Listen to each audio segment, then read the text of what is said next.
Hi viewers, welcome to the Pariruchi channel. ಇವತ್ತು ಏನು recipe ಅಂತ ಅಂದರೆ ಮಸಾಲ ಬೋಂಡ ಅಥವಾ ಬಜ್ಜಿ.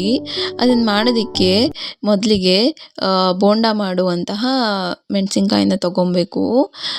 ಅದನ್ನು ಒಂದು ಮೆಣಸಿನ್ಕಾಯಿನ 2 ಭಾಗ ಮಾಡ್ಕೊಂಡಿದ್ದೀನಿ. ಆನಂತರ ಮಧ್ಯದಲ್ಲಿ ಈ ಥರ ಕಟ್ ಮಾಡ್ಕೊಬೇಕಾಗುತ್ತೆ. ಮೆಣಸಿನ್ಕಾಯನ್ನು ಕಟ್ ಮಾಡಿಬಿಟ್ಟು ಮಧ್ಯದಲ್ಲಿ ಏನು ಬೀಜಗಳೇನೇನಿರುತ್ತೋ ಅದನ್ನೆಲ್ಲ ತಕ್ಕೊಬೇಕು. ಹಾಗೆ ಅದನ್ನೆಲ್ಲ ತಕ್ಕೊಳ್ಳೋದ್ರಿಂದ ಫಿಲ್ಲಿಂಗ್ ಮಾಡೋದಕ್ಕೆ ಈಸಿ ಆಗುತ್ತೆ ಅಂತ ಎಲ್ಲ ಮೆಣಸಿನ್ಕಾಯಿನಲ್ಲೂ ಕೂಡ ಸ್ಪೂನನ್ನು ತೊಗೊಂಬಿಟ್ಟು ಈ ಥರ ತಕ್ಕೋಬೇಕಾಗುತ್ತೆ. ನಂತರ ತಕ್ಕೊಂಡಿದ್ದಾದಮೇಲೆ ಅದಕ್ಕೆ ಫಿಲ್ಲಿಂಗ್ ಮಾಡೋದಕ್ಕೆ ರೆಡಿ ಮಾಡ್ಕೊಬೇಕಲ್ವಾ, ಅದಕ್ಕೋಸ್ಕರ 2 ಆಲೂಗೆಡ್ಡೆನ ಬೇಯಿಸ್ಕೊಂಡಿದ್ದೀನಿ. ಅದನ್ನು ಸ್ಮ್ಯಾಶ್ ಮಾಡ್ಕೊಬೇಕು. ಸ್ಮ್ಯಾಶ್ ಮಾಡ್ಕೊಂಡಿದ್ದಾದಮೇಲೆ 1 ಬೌಲ್ನಷ್ಟು ಸಣ್ಣಗೆ ಹೆಚ್ಚಿರೋ ಅಂಥ ಈರುಳ್ಳಿನ ಹಾಕ್ಕೋಬೇಕು.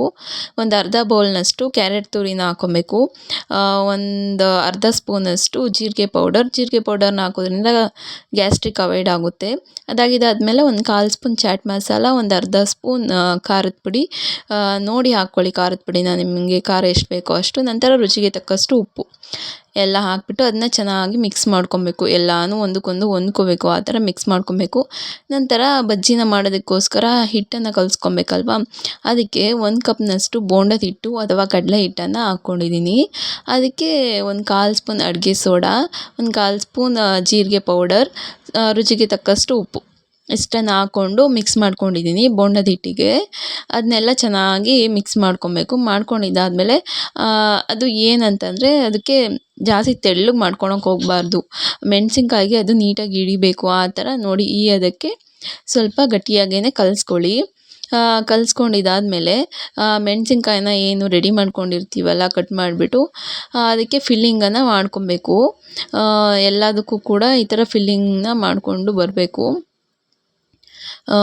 ಹೀಗೆ ಎಲ್ಲ ಫಿಲ್ಲಿಂಗ್ ಮಾಡಿದ್ದಾದಮೇಲೆ ಒಲೆ ಮೇಲೆ ಎಣ್ಣೆನ ಕಾಯೋದಕ್ಕೆ ಇಡಬೇಕಾಗುತ್ತೆ.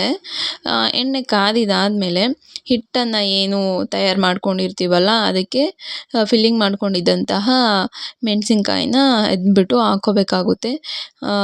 ಅದ್ಬಿಟ್ಟು ಹಾಕ್ಕೊಂಡು ಅದನ್ನು ಮೀಡಿಯಮ್ ಫ್ಲೇಮಲ್ಲಿ ಆದಷ್ಟು ಫ್ರೈ ಮಾಡಿ. ಆವಾಗ ಎಲ್ಲ ಕಡೆಯೂ ಬೋಂಡ ಹಿಟ್ಟು ಚೆನ್ನಾಗಿ ಬೇಯುತ್ತೆ, ಹಸಿ ಆಗೋದಿಲ್ಲ. ಉರಿ ಕೊಡೋದ್ರಿಂದ ಮೇಲೆ ಮಾತ್ರ ಬ್ರೌನಾಗಿ ಒಳಗಡೆ ಬೆಂದಿರೋದಿಲ್ಲ. ಹಾಗಾಗಿ ನಂತರ ತೆಗೆದ್ರೆ ಈ ಥರ ರೆಡಿಯಾಗಿರುತ್ತೆ. ಇದು ಟೀ ಟೈಮ್ಗೆ ಹಾಗೆ ಏನಾದರೂ ಸಂಜೆ ಕ್ರೇವಿಂಗ್ಸ್ ಆದಾಗ ತುಂಬ ಚೆನ್ನಾಗಿರುತ್ತೆ. ಒಂದು ಸಲ ಟ್ರೈ ಮಾಡಿ ನೋಡಿ ಮನೆಯಲ್ಲಿ. Okay, thank you. ಹಾಗೆ ಸಬ್ಸ್ಕ್ರೈಬ್ ಮಾಡಿ.